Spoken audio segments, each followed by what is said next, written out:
Sometimes the mother stays in the hospital a couple of days after the birth of the child, depending on the physical situation. A lot of times, sometimes they're even released right after that, and there's no ceremony. And when the child comes out, uh, they wash the child in some kind of antiseptic oil, and that is called the first bath of the child. So when we talk about culture, when we talk about civility, we see that the Vedic culture is the foundation in all categories of life. And you'll see how here, and it's also divided according to the different castes, Brahmin, Kshatriya, Vaishya, and Sudra. There is a quarantine process, there is a ceremony, there is even kirtan, there is worship, there is the gathering of not only the family members, but friends in the local area. Vedic society was very personal in all activities in order to purify the activity itself, we see.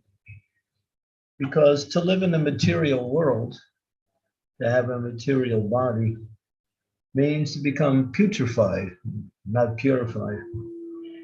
The living entity doesn't belong in the material world, and to take on a material body is an anachronism for the living entity. It does not fit into the living entities category. It's an anomaly.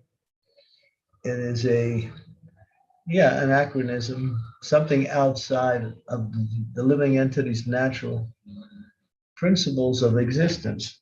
But in order to somehow or other don't allow that to fall too low into the modes of material nature, keeping it in the mode of goodness, because spiritual activities or activities that support spiritual activities must be performed in the mode of goodness.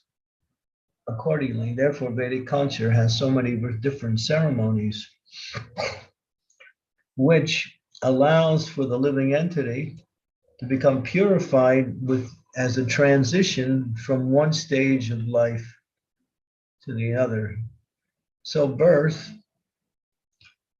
and now we see, just like nowadays they say, well, when the child is born, then that's the beginning of their life. That is contrary, and it's actually wrong, to the actual reality. A child is born upon conception. So at the beginning, when the mother becomes, when the womb becomes fertilized, that is the beginning of life, and therefore it's calculated according to the calendar. That's why, and even today in India, when someone is born, they are 1 year old, born in the sense that they appear from the womb, because they already been living 10 months within the womb of the mother. So that's calculated like that. And we even see in some parts of Vedic culture, and even in India today, in certain traditional areas, that people don't even keep their birth date. They don't even know. I actually met many families in today's world in Western country. They don't know their birthday because when they come out, it's not calculated as a particular date, because everything is calculated by the time when impregnation began. Just to give an example, I know one family in one particular place. Everybody has the same birth date because nobody knows when they were born.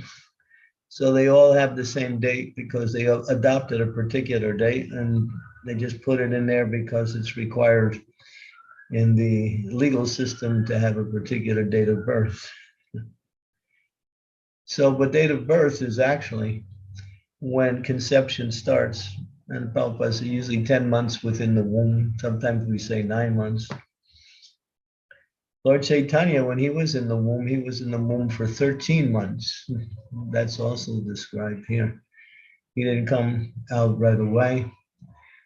Sometimes great souls come out in different times. I know one devotee, he was born after 6 months in the womb, or he appeared after 6 months, sometimes 7.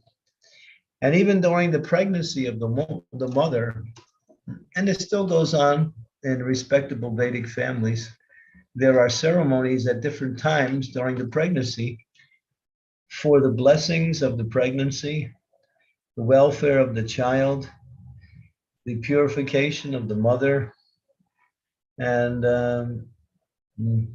I don't even know the actual names of these ceremonies, but they go on in some places. So this is culture. Culture means personal. Personal means various types of ways to move the living entity from one stage of life to another in a purified way through these various Vedic ceremonies. And then even nowadays, people don't follow any ceremony for begetting children. That is called Garbhadana Samskara. That is the first samskara, where before conceiving a child, both the husband and wife perform various types of austerities, purifying their consciousness. So when conception is in process, the mind is fixed on the absolute truth in the process of conceiving a child. And then that will bring in a higher being. Nowadays, people don't follow anything, especially in Western countries. And sometimes children are born by accident. And even sometimes children are not even wanted. So there's some abortion. So the whole Western world, and it's even infiltrating in areas of the Vedic culture, very much has become quite barbaric. And I use that word very clearly without any remorse. It's more like, it's like when animals don't even do that. Animals follow the laws of nature and they conceive child accordingly to the activities of nature, according to the particular body that animal is in, that living entity is in. And so, so Prabhupada does indicate a little bit in this chapter. And you can see the beauty of Vedic culture, how the mothers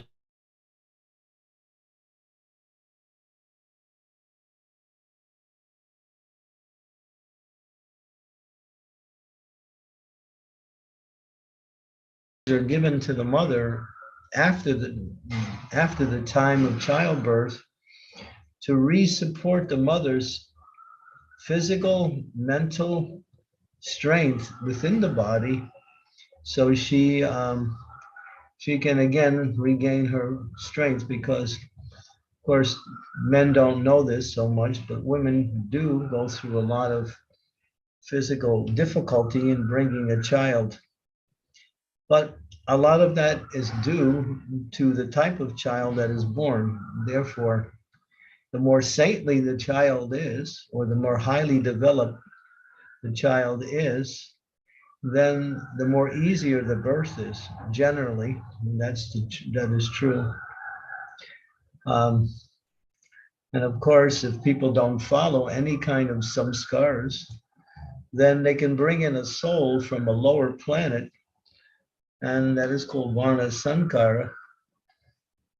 That was mentioned in the Bhagavad Gita when Arjuna was somewhat reluctant to follow his dharma, of fighting on behalf of religious principles, he made various types of proposals that were quite sound from a material point of view, but of course Krishna rejected them, saying that if we engage in this ghastly battle, then all the men will be killed and the women will be without protectors.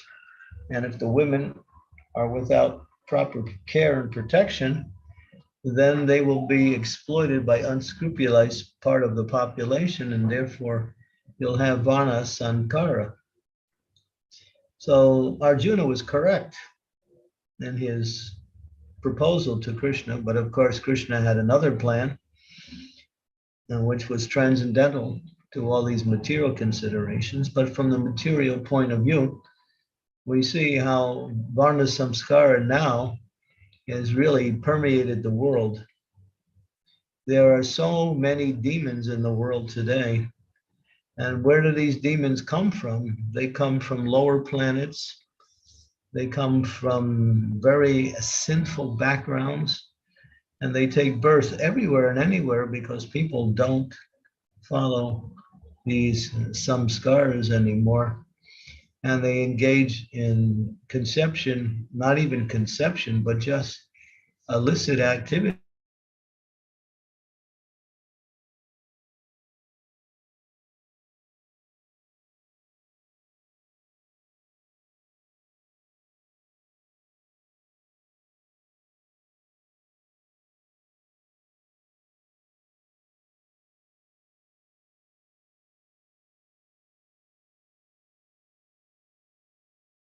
To purify the husband, the wife, and the atmosphere around.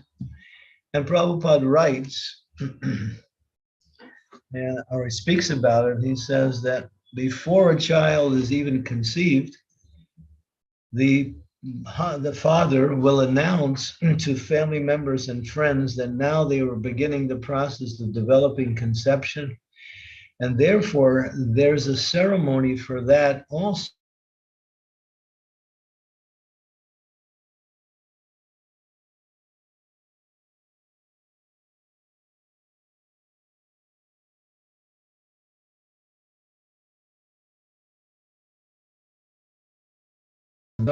Samskara. So you see how our society now is more, that's one why Prabhupada would say we live in an animal society. So you can see from, particularly from this example, how animalistic the society has become. And we think we're so advanced just because we have computers and televisions and cell phones.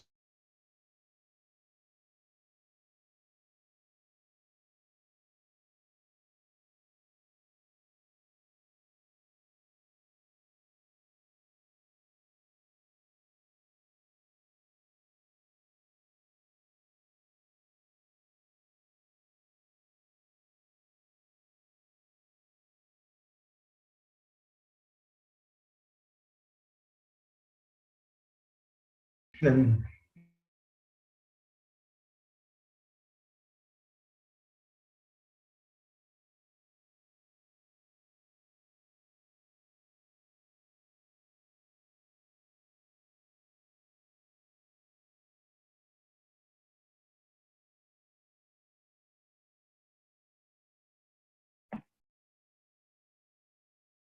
Maharaj, you're muted.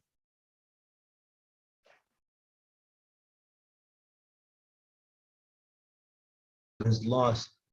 Why? Because people are so sinful, follow no rules, no regulations, no restrictions. People eat whenever they want. They have sex whenever they want. They travel whenever they want. They sleep whenever they want. Even the animals don't do that. The animals are more under the control of the material energy by God's arrangement, and they actually follow a more regulated pattern than even today's human beings. So we can understand from this particular verse what is real culture, what is which is supportive of both the mother, the child, and the entire society. Okay, we can go on to the next verse.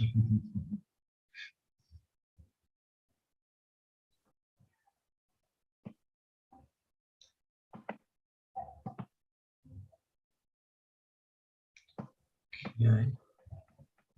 This is verse 119. Yes, Maharaj.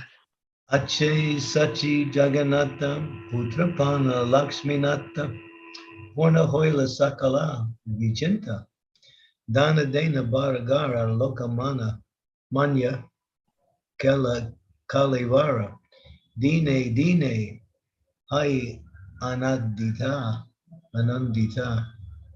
Translation. In this way, Mother Sachi Devi and Jagannath Mishra obtained a son who was the husband of the goddess of fortune, who had all their desires fulfilled. Their house was always filled with riches and grains. As they saw the beloved body of Sri Chaitanya Mahaprabhu, day after day, their pleasure increased. So here,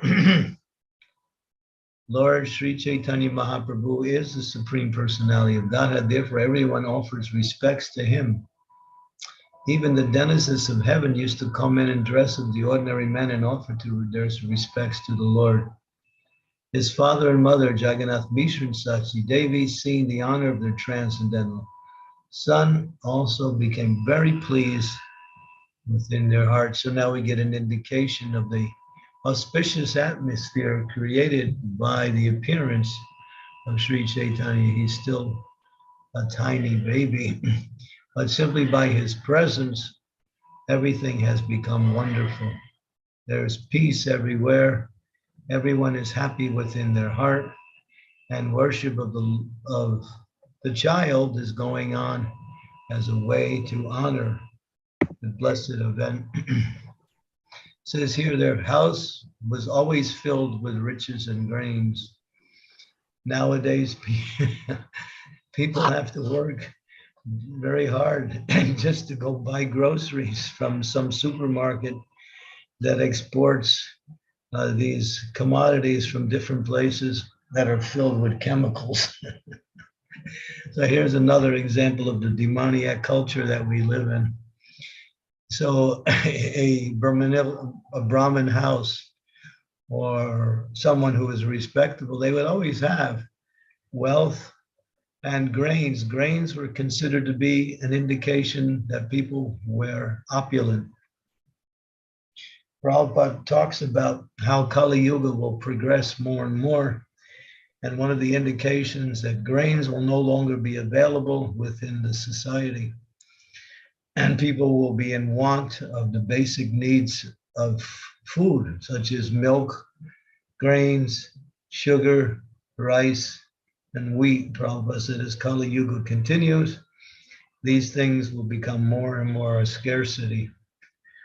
And so grains within the house means that Lakshmi, the goddess of fortune, is present within the house. Lakshmi, she appears in the house of a family who worships the Lord very nicely. And therefore, when the Lord is worshipped very nicely within that family, within that house, the family flourishes nicely, is happy, and has all the needs they could possibly want for basic existence in the day-to-day life. So grains were considered to be very opulent. Prabhupada also talks about when he was a little child, his father would purchase enough grains and keep it within the house for months. And they would always have foodstuffs within the house like that. His father was a cloth merchant. And so because his father was very pious and very religious, so when one is pious and religious, the goddess of fortune bestows her mercy upon that family. When people are impious, then they have to struggle for the basics. And if they become sinful, then they have to resort to illegal and very degraded means in order to get the resources they need in order just to live. So we can see again how society is going to hell. Okay, we can do the next verse also. Mishra Vaishnava Santa Alapata Suradanta. Mishra Vaishnava Santa Alampata Suradanta Dana Boganaha Abhimana Putreya Bhave Yata Dana Aisamila Tata Vishnu Prite Dvije Dana Dana.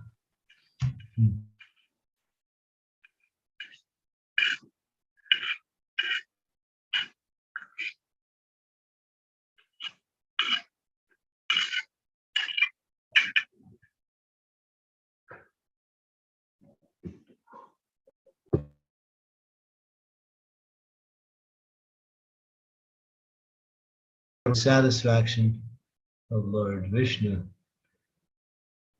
So it says that there's three things you should always be satisfied with, and three things you should never be satisfied with.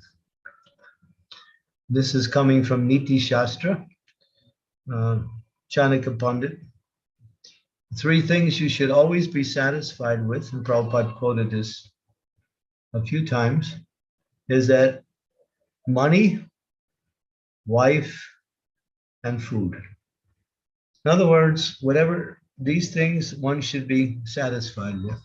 Whatever food comes along by natural arrangements, normal arrangements. Whatever money comes by just simple endeavor in order to gain some pecuniary subsistence. And wife, these things one should be satisfied with. And three things one should never be satisfied with is chanting the holy names of the Lord. 2, hearing the glories of the Lord. 3,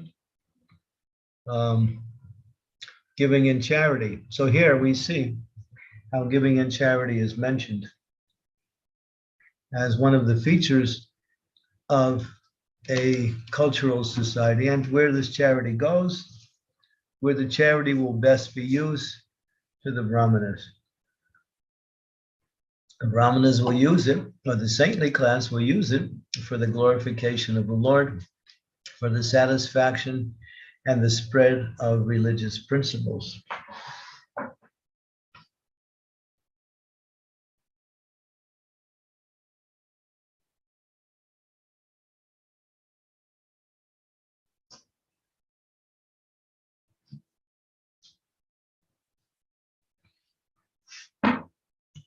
And nowadays, it's very hard for people to give in charity because they struggle just to maintain themselves. And if they get a little bit extra, they put it in the bank or spend it on some vacation. But giving in charity is a requirement for, especially, particularly enunciated for the Grihastha ashram. If Kali Yuga, one of the defects in Kali Yuga is that in every ashram there is a particular anomaly due to the influence of the age. And in the Grihastha ashram, it says the Grihasthas will fail to give in charity. So it's a duty of the Grihasthas to give in charity to saintly persons who will use that money or resources, opulence, in the service of the Lord for the glorification or for the propagation of Sankirtan movement, for the spreading of Krishna consciousness in the world. So that is required, and we can see here, he was very happy, peaceful, restraint in sense gratification. He had material opulence, but didn't have no desire to enjoy it. And whatever extra he had, or maybe even whatever was in his means, he offered it to the Brahmins in charity. So this is Vedic culture, like that. Okay, so we'll stop there. We did 3 verses, and we tried to cover some principles of the mode of goodness and a little bit about the glories of Lord Chaitanya's presence within the house of Jagannath Mishra and Sachimata.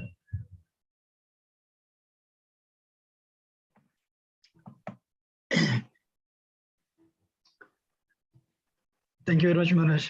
Very grateful. Devotees, anyone has any questions or comments? Yeah.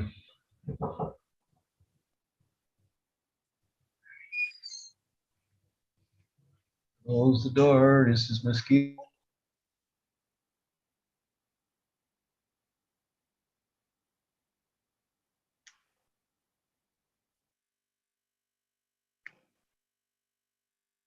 Shamakrishna, you have a question? Yes, Prabhuji. Ask us. Now go back to the main screen, please. 1 minute.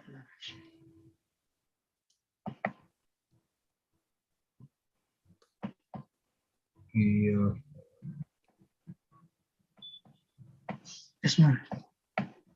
Can you go to the screen? Yeah. This is the one you did today. Yeah.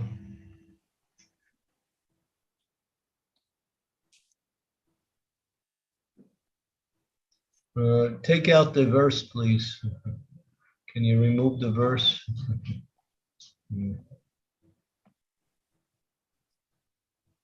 This is the verse, Maharaj. Yeah, but remove. Oh, you know. You want only translation and purport?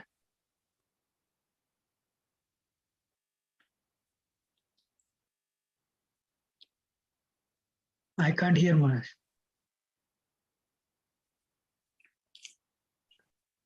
Hello?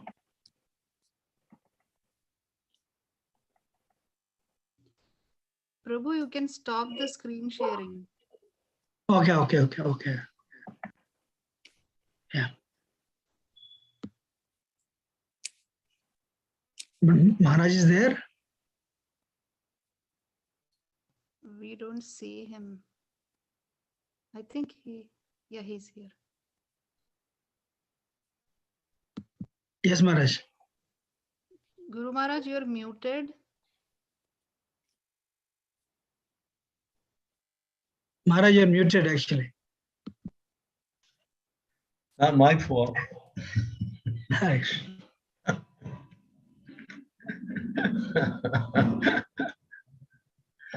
Okay. Shamakrishna asked the question. Yeah, Maharaj, General Pranam Maharaj.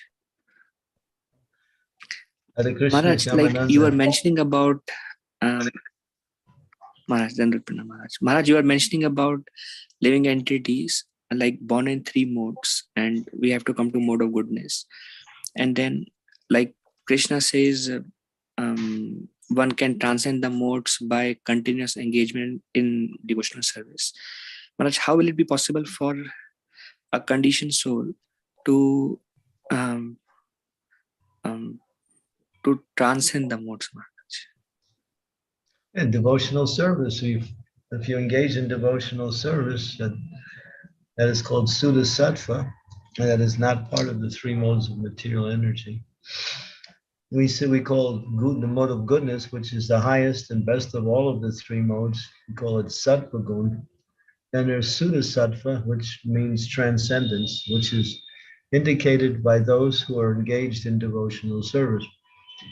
Those who are engaged in devotional service is not part of the material world. It is the internal energy of the Lord. So those who serve the internal energy of the Lord through the process of bhakti yoga, as given by the spiritual master, they gradually come to the platform of transcendence. So their activities, although they appear to be like the activities in the modes of goodness, or even maybe even in the modes of passion, They're not, they're transcendental because they're in relationship to the Supreme Personality of Godhead. So bhakti is transcendental, and those who connect with bhakti through following the instructions of the spiritual master, engaging their mind and senses and activities in the service of the Lord, gradually reach the platform of transcendence. But in order to do that, you have to cultivate the qualities of the mode of goodness and then engage the qualities of the mode of goodness in the service of the Lord. And that becomes Sudasattva, or pure goodness, transcendence or bhakti yoga. So our problem is we generally, we do a little bhakti, and we do a little karma here and there. We go back and forth between the modes and devotional service. That is called Jnana Mishra Bhakta, Karma Mishra Bhakta, Yoga Mishra Bhakta. So it's mixed. It's not fully transcendental, but it has some indication of transcendence because there is some element of devotional activities prominent. Yeah, there's a verse in the Bhagavad Gita. I'm trying to think. I think it's 1426. I think. Yeah. Yam vicharena bhakti yogena sevati sagunan samatityaitan brahma bhuyaya kalpati. By engaging in devotionals, I can't remember the exact translation. If you give me a minute, I'll open up my Bhagavad Gita and read it for you.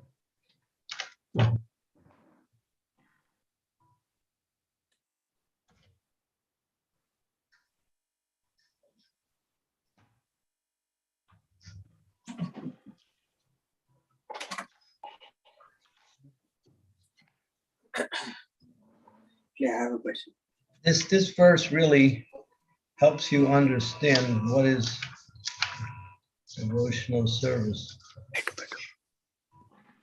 So here it is, 1426 in Bhagavad Gita. Mam chayo vyabhicharena bhakti yogena sevate sagunan samatityaitam brahma bhuyaya kalpate. One who engages in full devotional service, unfailing in all circumstance, at one transcends the modes of material nature and thus comes to the level of Brahman, or to the spiritual platform. And Prabhupada's very lengthy purport describes, how this is understood in the practical sense. Okay, that's the verse. So what it says here, one who's engaged in full devotional service at once transcends the modes of material nature. So to get to that stage, you have to be engaged fully in devotional service. That means mind, body, and words.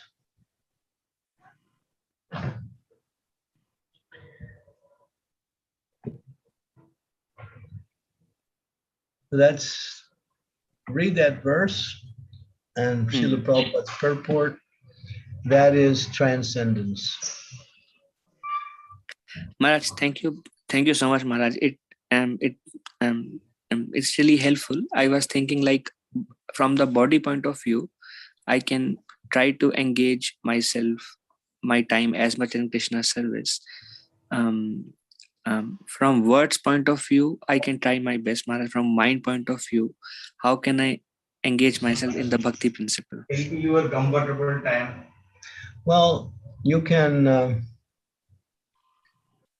you fix your mind on Krishna by chanting the holy names of the Lord. You read Srimad Bhagavatam. Just in hearing, and less hear myself. You read Srimad Bhagavatam. You chant the Hare Krishna Maha Mantra. And, Krishna explains, Bhaktivinoda Thakur gives Manaso Deho Geho Yokuchumur Arpi Luto Alprade Nanda Kishore. Learning how to use everything in the service of the Lord for the pleasure of the Lord. So whatever you have your body, you have your mind, you have your resources. There's one verse from the Bhagavad Gita, from the Srimad Bhagavatam. It says, using your life to serve Krishna, using your words to serve Krishna, using your intelligence to serve Krishna, using your resources to serve Krishna. If you do all of these four things, then you are completely engaged in devotional service. So even though one is in household life, they can still engage the activities of household life in the service of the Lord under the guidance of a spiritual master who teaches the process of how to engage everything in a practical way in the service of the Lord. So developing that consciousness means to understand the principles given by the spiritual master and how to do it. And as it practically applies, it's different from one individual to another, but the principle is the same, using everything in the service of the Lord. Maharaj, very grateful, Maharaj. If you please allow, can I ask one follow-up question, last question from my side, Maharaj? Yeah, but the answer to your previous question is quite complex because people can't figure out how to do that. I suggest, and I posted it just a few days ago on my conference, a particular class given by Srila Prabhupada. And I can remember the class. It was a Srimad Bhagavatam, 5th canto, 5th chapter, verse number 2. 5th canto, 5th chapter, verse number 2. It was spoken April 15th, 1975 in Vrindavan, India. So Prabhupada gives a really clear and very comprehensive understanding how to live in household life and become Krishna conscious. It's a question we always find householders struggle with. How do I live with my material responsibilities and still become Krishna conscious? There are many dynamics to that answer, but Srila Prabhupada very systematically in that lecture, and he covers it quite extensively. I think we have Srimati is here. She was, I don't see her anymore online. She was here before, but she read the verse, and she was very much inspired by what Prabhupada had said. So go to that and read it, or you can read the transcription, or you can hear the class directly from Srila Prabhupada. We'll give you all your clear indications how to balance, we call it balance, that's not a good word, but how to engage yourself fully in the service of the Lord, at the same time taking responsibility in the material sense. But it's based, the essence is consciousness, and Prabhupada speaks a lot about that consciousness. The most important part of the consciousness is that our Krishna consciousness is the most important thing. And our activities within the family are important, but not as important as our devotional life. And he very systematically shows how to engage in material activities at the same time become Krishna conscious. And when you do that fully, then your material activities become what is called Gona Bhakti. Gona Bhakti is a type of bhakti which is parallel to what we say devotional service. It is almost the same as devotional service, except it engages the material activities in the service of the Lord.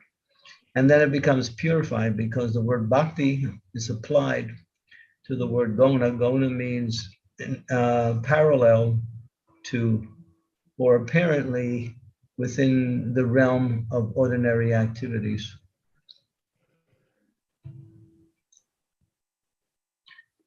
Does that help? Yes, Maharaj. Maharaj, one thing you mentioned is doing everything for the pleasure of Krishna, service of Krishna. I notice in myself when I'm engaging in devotional service, there is something that looks for pleasure for myself. It's not entirely for pleasure of Krishna. There are two threads. One is I want to do devotional service, and one is something for myself. How do I remove the other thread and make it like, how can I get to the stage I can do things only for the pleasure of Guru and Krishna? That's a matter of consciousness. You have to apply that consciousness to the activity, that this is for you, my dear Lord. If you feel pleasure from the activity, that's good, and that is wanted. But if your intention in performing the activity is for your own pleasure, then that's material, or it has material contamination to the activity. So just do it for the pleasure of Krishna. It's just a matter of consciousness. I'm doing this for you. I'm doing this for you, Lord. Please guide me. Please give me the understanding of how to serve you nicely. Because even the ingredients for the service and the facility and the intelligence is coming from outside of ourselves. So we're accessing this by the mercy of the Lord. So we pray also. I want to serve you nicely, and by your mercy, everything will become nice. Why not pray like that? Why not develop that consciousness? Is it so difficult? Yeah. Thank you, Maharaj. Thank you so much. Grateful to you, Maharaj. Maharaj, Sham Kishore Prabhu has a question. Maharaj, please accept my humble obeisance, the dust of your lotus feet. All glories to Prabhupada. Maharaj, the consciousness of always crying for the mercy of the Lord, like with very increased intensity, as far as I can understand, that kind of mood of devotion was taught by Sri Chaitanya Mahaprabhu. So, what can I practically do so that I can be in that consciousness? Because I'm rendering services, I'm chanting the holy name, I'm so fortunate. But many times I see that I don't have that consciousness and I become mechanical. So please guide me, Maharaj. Yeah, there's a prayer you can recite. That's a prayer recited by Sri Chaitanya Mahaprabhu. Ayinanda tunucha kinkaram patitam mam vishyame bhavam buddho kripaya tavapada pankaja stita duli sadrisham vichintaya. O son of Maharaj Nanda Krishna, I am your eternal servant. Somehow or other I've fallen into this ocean of birth and death. Please pick me up from this ocean of death and place me as one of the atoms at your lotus feet. We're indicating our situation, that we have fallen into the material world and we are struggling. Therefore, we're looking for that shelter. So we pray to Krishna, please give me that shelter, please pick me up. Please place me in the dust of your lotus feet means please engage me in your devotional service. So Lord Chaitanya spoke that verse which is part of the Shikshastika prayers.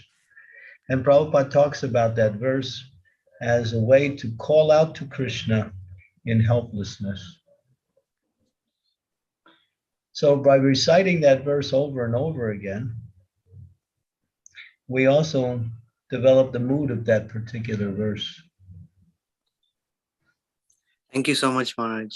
It's a great privilege to hear from your lotus mouth. Thank you. And there's other verses, but that one is the one that comes to my mind right now. Thank you.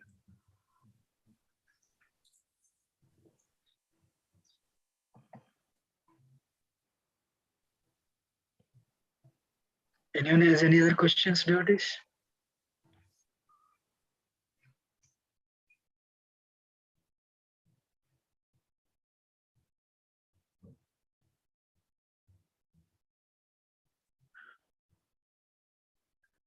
Any other questions? Anyone has? Maharaj. Thank you, Maharaj. We're very grateful for your time and wisdom in class. Very grateful. And devotees, Maharaj will be giving class on Gaur Punim also. So we will have the class on Gaur Punim at 8 a.m. Not 8:15, so 8 a.m. So my request, everyone, please join on time. So yes, Yeah, I think you are, because you're in the US, your Gaur Purnima is on the 17th, right? yes, Maharaj. Yeah, I'm in India and my Gaur Purnima is on the 18th. Oh. So I had nothing to do with that, but anyway. So on the 17th, I guess I'll give a class at the same time, which correlates with your time at 8 a.m. in the morning. I'll be in Radha Gopinath temple at the time. So reminders are always important because I'll be traveling between now and those days. So I'll call you, Maharaj. 2 hours before. Should I call you one day before? Yeah. Well, the 16th is the day I'm traveling, so you can't reach me on that day. You can call me on the evening of the 16th. Yes, Maharaj. And then that'll be the morning of the 17th for me. So yeah. Yes, Maharaj. So I'll call you, yes, Maharaj. 6:17 morning for you, and that way, then I'll also text you. But very grateful, and will, so I'll send the verse actually in 16th. So my best thing is, Maharaj, you can pick up any topic because it's Gaur Purnima. So and you can enlighten us actually. So very grateful for your time and. Thank you. Any opportunity I have to serve you is considered to me a great privilege. So thank you. Thank you, Maharaj. Actually, Maharaj, you're also giving next Sunday also class. So this is Thursday. Gaur Purnima is Thursday. On the 20th, yeah. The 20th, I should be also in the same place. So let's see. Yes, thank you, Maharaj. Thank you. Hare Krishna. Jai Ho. Chandramouli Swami Maharaj ki. Jai. My obeisances to all the devotees. Vanchakalpatarubhascha kripa sindhu Sritaram Bhavani Vaishnavibhyo Namo Namaha Gaur Bhaktavinda ki Jai. Shri Prabhupada Dandavata Pranam Maharaj. Hare Krishna. Chandramouli Swami Maharaj ki Jai. Jai. Very well. Nice to see all the devotees. So Madatri, I was just thinking about you today. I was thinking if you were where I was now, you would be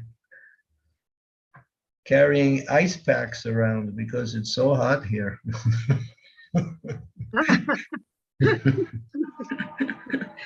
Here is sun, but it's cold. Here is sun, but cold. So that's the way I think when I get warm weather, I always think of how much you suffer.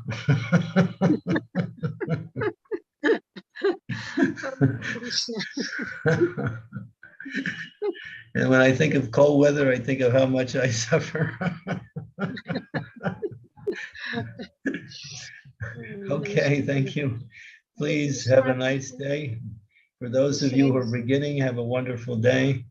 Those of you who are in the middle, have a nice lunch. And those of you who are in the evening, turn on your cameras and come to the Mayapur Kirtan Mela. In about 25 minutes, Lokanath Swami will be beginning Kirtan. Hare Krishna. Srila Prabhupada ki Jai.